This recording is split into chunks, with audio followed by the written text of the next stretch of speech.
Okay. So first we're going to talk about fracture toughness, but first stress concentrations. So in materials, materials fail because there's a weak point in the material, right? And they usually fail well below their theoretical strength. And especially for brittle materials that fail catastrophically, it's due to these cracks on the surface or internally that create stress concentrations, all right? And so basically, like in this diagram here, we see the x-axis is the dimensional axis, and y would be stress. And we see that in the bulk material, the stress in the material is similar to the applied stress, sigma, on the bulk material. But the closer you get to the tip of a crack on the surface, the stress, because of the stress concentrations, increases. And in some instances, it can be above the yield stress. So that's why it's dangerous to have cracks, especially in brittle materials, because if you have an operating stress that's below the yield stress, in fact, you could have stresses near stress concentrations that are much higher above the yield stress, and that can lead to fast fracture and failure.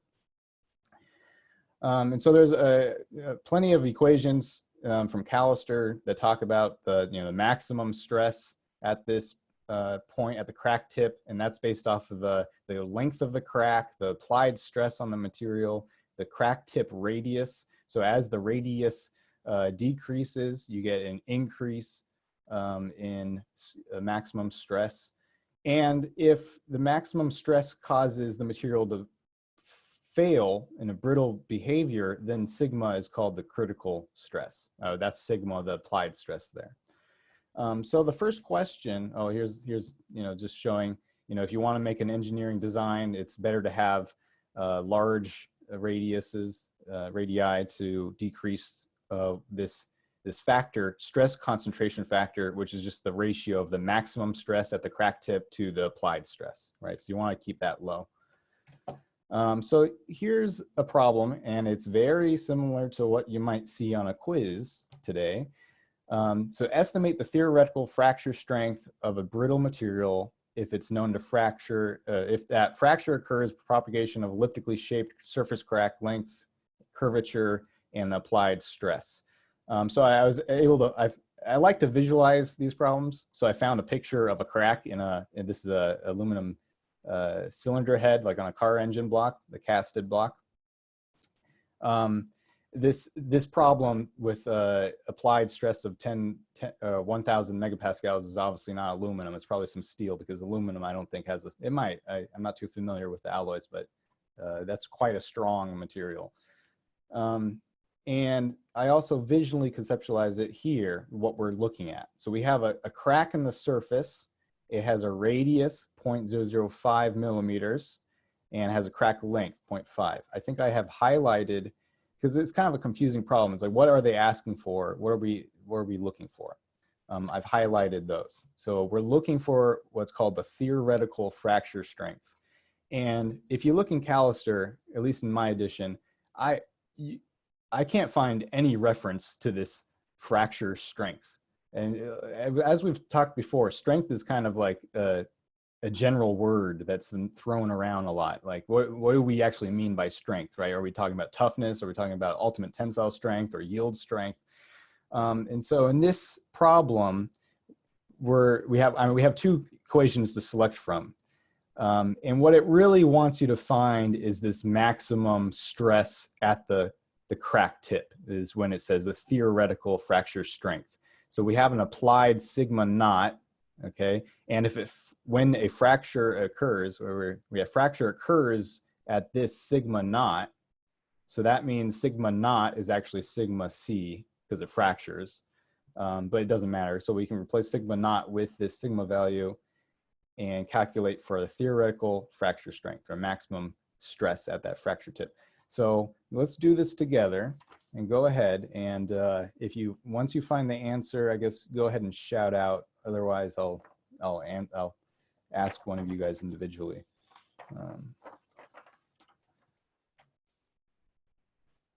What units do you want us to report in? This will be, so we're looking for stress, so either megapascals or gigapascals. Probably gigapascals is going to be better, but yeah, so there will be some unit conversions, right? Because this is given in millimeters, but we want to convert to, oh, sorry, I mean metric. And an interesting thing about units, I've worked with a few Boeing engineers, and they say consistently in the aerospace industry, they use the imperial units of inches and pounds. And I believe they even said, even in the European aerospace industries, they've been using this because it's just the industry standard to use this. Especially if you're an engineer in North America, you need to get used to the imperial system, inches and pounds, because that's how everything's done. But for today, because the calculation is easier, just do everything in metric.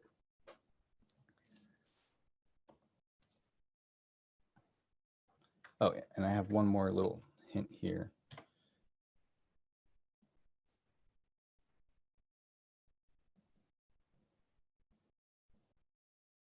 Oh, we have an answer from Daniel. So 20.7 gigapascals. Yes, that's the correct answer. So here's the math. So we're going to use this equation to calculate the stress at the crack tip, which is also the theoretical fracture strength, which is much larger than the applied stress. So sigma naught is the applied stress in megapascals, and then A is crack length, and you have to switch it to meters. And excuse me, this is A is crack length, and then rho is the radius, and you convert that to meters. All right, 20,700 megapascals or 20.7 gigapascals. So really high stress, right? Very high. And it just shows you that, you know, the stress concentration caused by a crack can really increase the amount of stress shown there. So here's another parameter, stress intensity factor. Stress intensity factor K is different than K sub T. If we go back to a couple slides, K sub T is stress concentration factor, okay? But K is stress intensity factor. It has to do with, eventually it gets converted into like fracture toughness. But it's only fracture toughness once the material breaks. If you're at stress below fracture toughness, it doesn't break. That's because K hasn't reached that ultimate value yet. So it's a material parameter, or fracture toughness is a material parameter. This K is just depending on the stress, but the equation is the same. And so there's different equations for K depending on the mode of stress. So in all of the problems that we'll see, we're using mode 1, or mode I, mode 1, Roman numeral 1. So Ki, and it has an equation where y is just a constant, and y can be assumed to be 1.1, or sometimes it's assumed as 1, but that'll be given by the problem. If not, just always assume it's 1.1 at least. So majority of the problems you'll see is just using this mode 1. And there's different types of calculations depending on the crack and its orientation. In lab, in fact, the junior labs, we calculate, or we measure the fracture toughness, and we do a 3-point bend test just like this. And there's a different equation to calculate what K is. And so when the applied load, which is P, I believe, is high enough to fracture it, then that's how you calculate the fracture toughness. And so here we get to fracture toughness Kc, okay? So when the material breaks, that's the fracture toughness. But Kc is also a function of the material thickness, all right? And then because that's depending on if you have a plane strain scenario or plane stress. And plane strain is for very thick samples. You can imagine if we just took a plane that intersected this sample, the strain is only in that plane. There's no strain in this x direction, or this depth. So that's plane strain condition. And you see that like this, it gives you this brittle like fracture that's very flat, a flat surface, right? Because the strain in the z direction is all the same. on the other hand, if very thin samples, you get a plane stress condition. So if you took a plane for this sample, the stress in that YZ plane would be all the same, but the, excuse me, not the same, but there's no stress in this, there's no stress in the lateral dimension. And you can see it gives more ductile-like behavior. So you could have the same material, a metal, for example, and it can exhibit both ductile fracture or brittle fracture depending on its geometry. Okay, and it has ductile fracture because the stress intensity factor. I always get this one. Stress intensity factor is greater than the fracture toughness for plane strain fracture toughness. Okay. So anyway, so this is the equation you need to know. We're going to go over a couple of questions and that are also very similar to what you might see on the quiz. Here's just some examples of different fracture toughnesses of different types of materials. So in general, metals have a fairly high fracture toughness. Again, fracture toughness is related to the amount of energy the material can absorb before fracture. Okay, so metals that are ductile, they can plastically deform. That's one way they can absorb energy before they fracture, where ceramics do not plastically deform. So they have very low fracture toughness, and all of them entirely have brittle like behavior. Polymers as well are not very strong. And this is something I didn't know. Carbon fiber composites, I didn't know had very high fracture toughness. So here's an example problem. Suppose Boeing's making a new 797 fuselage, and I heard it's going to be a metal body instead of a composite body like the 787. So suppose the 797 fuselage is going to be made out of this aluminum alloy, yield strength 495 megapascals, and it has a fracture toughness, KIC, 24 megapascals square root meters. It's a weird unit. The hoop stress in the fuselage, 150 due to the relative cabin pressure. So, if you have an airplane in the fuselage, it goes into the atmosphere, the pressure up really high is much lower, the atmospheric pressure is much lower, so you have this pressure gradient, and that causes a stress on the fuselage called the hoop stress. So here's a picture of that stress. Suppose you have a crack in the surface. So the first question is, calculate the critical crack length of a crack that will propagate catastrophically under this amount of stress. So let's go over that first. And if you have completed it, go ahead and shout it out.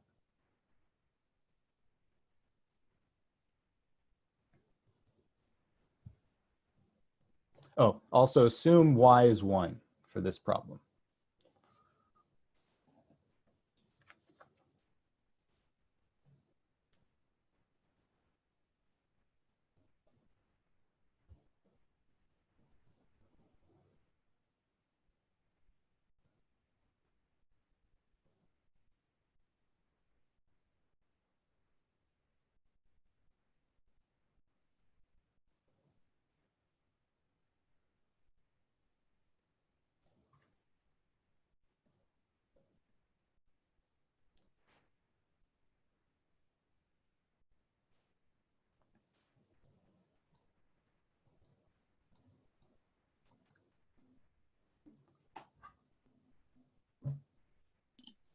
(7.5 times 10 to the negative 4 meters.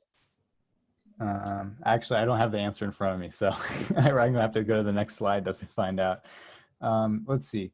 What did you use for? We're calculating for AC. You said 7.5. Actually, I remember now. 7.5 times 10 to the what?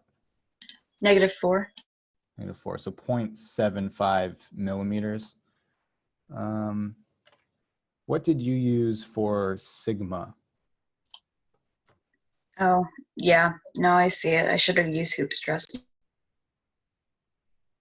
Okay, yeah, there we go. Yeah, so the yield stress would give you the second, would be the answer, you use that for the second one, the largest flaw material can withstand.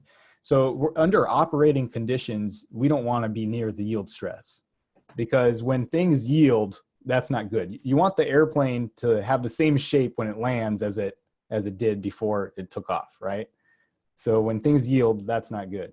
So the operating stress is engineered to be well below the yield strength of the material. So yeah, we're at altitude, it'll be 150 megapascals.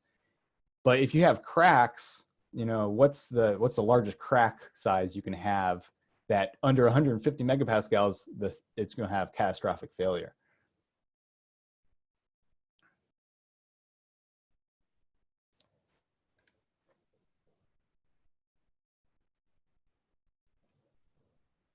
I'm going to show this here. Okay. So who has an answer? 8.15 times 10 to the negative 3 meters. Yeah, that's what I got. So in millimeters, 8.15 millimeters. So that's a fairly large crack, right? So under operating conditions, you know, you have technicians and service members that constantly look through the airplane to look for cracks, right? And if you see a crack, I mean, 8.8 millimeters you can see with the naked eye. So you should be able to say, hey, there's a crack here. It needs, you know, don't fly the airplane, right? So it's a noticeable size crack. So it's pretty safe. Now, how about number 2? Calculate the largest flaw this material can withstand. All right. And so for largest flaw, like I said, you know, you want to make sure you're going to use the yield strength in this case.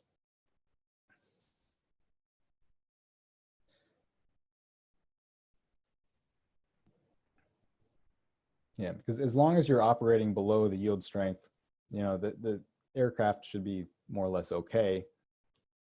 But once it's beyond that, then it's not good. So that's why we use it as the maximum stress. So does hoop stress just kind of mean it's day-to-day stress? Yeah, that's like operating conditions. So All right. like let's say you had some weird situation where there's a lot of turbulence, and maybe something happened where this part exhibits 495 megapascals. What's the largest crack size that you can have before it would catastrophically fail at that stress? Gotcha. Thank you. Yeah, because the engineers will plan for normal operation conditions, but they also need to plan like a safety factor, right? Okay, so you got 0.75. I did not. Oh, I think I see the problem. 0.75. I have 1.5. Why did I multiply by 2? Let me figure out. I made these slides like a couple of years ago, so I kind of forget some things. Why did I multiply by 2? There might be a reason. Maybe because there's internal flaw. Huh. Anyways, AC. Oh, I see. Flaw size versus crack size. So remember, if you have like an internal flaw, that's the length is 2A. So I guess flaw. I think 0.75 is a correct answer. I feel like if you had a surface crack 0.75, that it would fail. So I think it should specify that. Could you elaborate on the difference between flaw and crack size? Yeah, so just because, like I said, I'm trying to figure out why I had 2A here. So if you look at Callister, they have, you know, surface cracks, which have a crack length of A, and then you can have internal cracks. Internal cracks have a crack length or a length of 2A. So they're 2 times the, so this says largest flaw. Maybe that's why it's saying that. I'm not too sure. I think if I was to make this question again, I would switch this to what's the largest crack, and then that would clear things up, and the answer would be AC. I think things should be clear on a homework or quiz or exam. Yeah. Okay, so let's move on. Does everyone understand this kind of scenario, this kind of question? I believe you'll see something similar to it on the quiz. The last question, definitely, you'll see similar to the quiz. Okay, let's move on. here are some more equations and talking about fracture toughness. So in particular, so this graph is showing like the energy for if you have a crack and the crack was to grow, you know, you need to give it some energy, and that energy is coming from the energy created by two new surfaces, right? So under tension, when you grow that crack, you're creating two new surfaces, two new interfaces. And then the counter to that is the potential relieved from the stress that's created on those, you know, on those bonds. And so once that you relieve, once you create that new interface, that stress is relieved. And so that's a negative potential energy. But in any case, there's this equation called the Griffith equation. It's very similar to, I mean, what we saw previously, and this is in the book as well. It's basically the same equation, just they took the surface energy, 2 times the surface energy, and replaced it with this critical strain. But it's related to this next problem, which I think is kind of fun. The airplane, the Havilland comet, as Brush has talked about, ended up having a catastrophic failure in flight. And so the comet fuselage made clad aluminum. Clad aluminum is unpainted aluminum, okay? And the like American Airlines, if you're familiar with that kind of shiny silver clad aluminum, and they use clad aluminum because it has good corrosion prevention. All right, the alternative is to paint it, and having different paint coatings also has good corrosion prevention. But aluminum has a nice oxide layer, a native oxide layer that prevents corrosion. Anyways, so it has elastic modulus, 75 gigapascals, critical strain energy. So that's this from that G, I'll put the equation here. Critical strain energy is this G sub C. If hoop stress is 130 megapascals during flight, calculate the critical crack length for catastrophic failure. All right, so we're using this equation this time to calculate for A sub C. So what size crack is necessary under these normal operating conditions to cause catastrophic failure?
All right, so we have an answer, 7 centimeters. I think that's correct. Let me go through it. So here we have the equation rearranged to calculate for the critical crack length. Okay, we put in these parameters here. You need to remember to change gigapascals to match the unit of megapascals, so multiply by 1,000. That should, yeah, 7 centimeters. So the second part, so that, I mean, that's a really large crack, right? The last question, the hypothetical Boeing question, was millimeters, right? Pretty small, but still pretty big. This one is 7 centimeters. The second part of the question is, does this critical crack length explain the failure of the aircraft? You know, assuming things were under operation like normal conditions.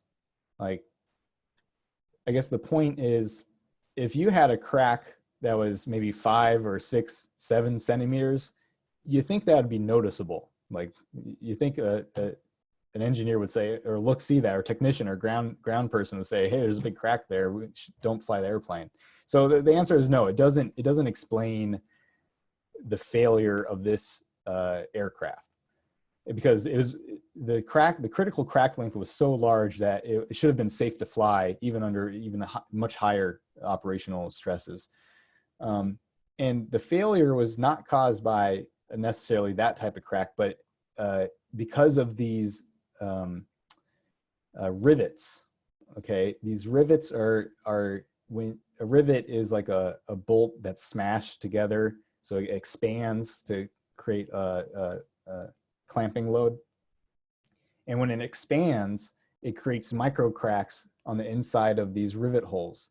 And the rivets were very close together, and that the actual crack size was much smaller before, I think, the crack got large enough to reach another rivet hole. And once it reached another hole, then you go from like a 5 millimeter crack to a multiple centimeter crack, because the holes are basically one big crack. And so that's what caused it, is from the stress concentration. I've heard a lot of people say, oh, it's because of the square windows. I think it's actually the rivets that are near the windows, and not, I mean, the square windows don't help, but I think it's from the rivets. Okay. The fuselage was pre-perforated. Yeah, you could think of that like that, because you have a bunch of holes that are really close to each other, just like perforation, like paper, right? Yeah, exactly. So this, I think when I looked at the quiz, there was like one question about cyclic fatigue. It might have been, I wasn't even planning to really go over this in much detail. I was just kind of skim through it. I don't know the exact calculation what the cyclic fatigue question was. So before you take the quiz, maybe go through Callister and find some example problems for cyclic fatigue. In any case, cyclic fatigue is kind of really interesting. So you can imagine you have a part that's at a operational stress, or maybe no stress at all, but then over many cycles, you'll have a maximum stress load, and they'll go to minimum and maximum. So it's cyclic, right? And what can happen is that the crack can grow on every cycle. And eventually you get to a critical crack size where it entirely catastrophically fails. When I was in high school, we did this project where we looked at cyclic fatigue of a bicycle handlebar. There was a bicycle handlebar that someone had that broke. And you could actually take a optical micrograph, and you could see these, what we call beach marks, all right? Now, the beach marks don't represent every cycle. There's something, I forget what makes the beach marks. Microscopically, you have fatigue striations, much smaller than the beach marks, that I believe those do represent the crack growth. In any case, so I mean, cyclic fatigue can cause from mechanical load, thermal stresses. Okay, if you heat something up, it expands, and then when you cool it down, it contracts. And if you do that over and over again, you can create cyclic growth of cracks. Electrochemical intercalation. So my research is in batteries, but batteries undergo cyclic fatigue as well, because you're inserting ions and you're taking them out, and you keep on doing that, and that's going to build up cyclic capacity decay. There are some materials. So in this graph, the x-axis is the number of cycles until failure. So you can think of like, if you made little dots to represent these lines, each one would be a failed specimen, okay? And then the y-axis is the applied cyclic stress amplitude. And some materials like steel, if you get at a low enough stress amplitude, it will never fail from cyclic loading. But other materials like aluminum and plastics, they will eventually fail at a given stress, even if it's well below, these are all below yield stress.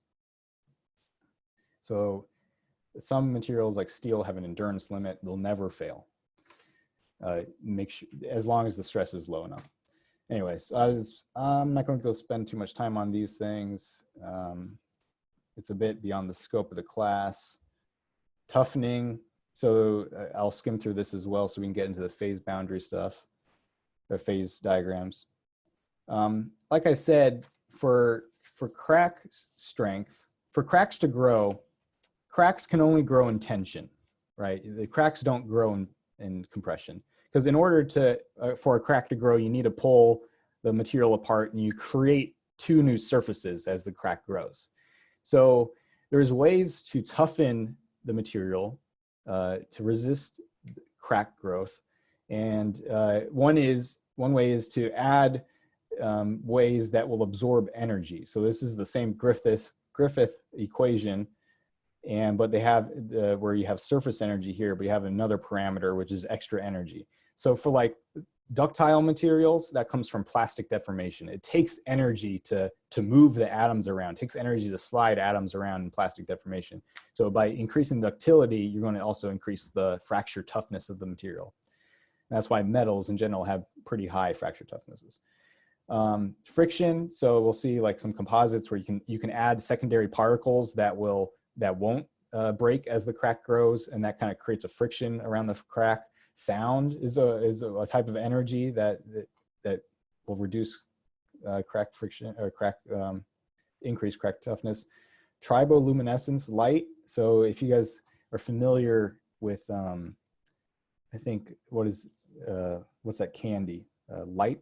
What is it called? Life savers, right? The mint life savers. And if you just look it up on YouTube, you see the videos where if you hit the lifesaver, it will give off light. That's called triboluminescence. I believe that's the case for lifesavers. Anyways, so that's a form of energy, and that can increase the toughness. So I'll just skip through this. So in steel, here's interesting that you might like. Steels often have impurities like sulfur, oxygen, nitrogen, carbon. And as you've learned from class, if you have impurities or secondary phases, that increases the strength of the steel, the yield strength of the steel, right? Because the impurities impede the motion of slip planes, right? They impede dislocation motion that increases the hardness and the strength of steel. However, that also decreases the fracture toughness of the material because it makes it more brittle. So if you can remove these impurities, you end up decreasing the strength of steel, but you can increase the fracture toughness. So it's a trade-off between hardness and toughness, hardness and strength compared to fracture toughness. Okay. Ceramics, toughening. I'm going to skip through these. One way is to reduce porosity in ceramics because porosity are impurities or stress concentrations or defects. One thing I want to point out is when you make a ceramic material or even metal material out of powder, you start with like a powdered material. Those powders are particles, but every particle might be made of many different crystal grains. So this image we're looking at, this might not necessarily be a crystal grain. This could just be a particle, and within the particle, you could have many different crystals. And so you can decrease the porosity. There's different ways to reduce porosity. Crack deflection, so you can add in secondary phases that can help deflect the crack, and that will increase crack toughness. This is what I was talking about, the crack friction. If you add secondary particles like fibers, and it'll increase the friction of creating new surfaces. Micro crack formation. So as it deforms, the Young's modulus around the deformed area will change. That will induce these voids, and then the voids will allow the deflection of the cracks. This one is a segue into phases, and I like this one. So this is talking about a transformation toughening. For example, zirconia doped alumina. This is an example here. Zirconia doped aluminum oxide. Zirconia exists in different phases. And when it's synthesized in this ceramic, it starts out as the tetragonal phase. But under mechanical deformation, such as crack growth, it will have a phase transformation into the monoclinic phase. All right, so the crystal structure is changing. And that transformation requires energy. And so that's going to take away from the crack. And so that it toughens the material, makes it less prone to crack growth.